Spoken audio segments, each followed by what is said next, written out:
সিরাপের মধ্যে কিছু কিছু ওষুধ দেওয়া থাকে যেগুলো একটু রুগীদেরকে আচ্ছন্ন করে ফেলে।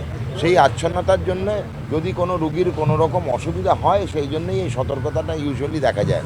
আরও কিছু আছে কফ সিরাপ যেগুলোতে হালকা বা অল্প বিস্তর নেশাও হতে পারে।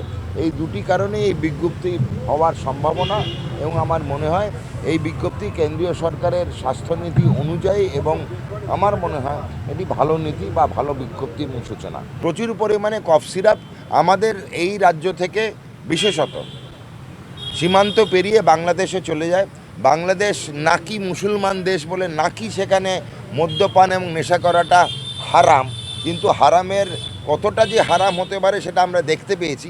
কারণ আমরা জানি পার্শ্ববর্তী বর্ডার এরিয়ায় প্রচুর এই চোরাচালানকারীরা আছে, যারা বিভিন্ন কফ সিরাপ এই পার থেকে ওপার করে।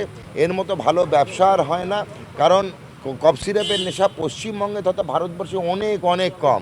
পশ্চিমবঙ্গ এমন একটা রাজ্য যেখানে এখন অবধি রাত্রি 11:30 অবধি মদের দোকান খোলা থাকে।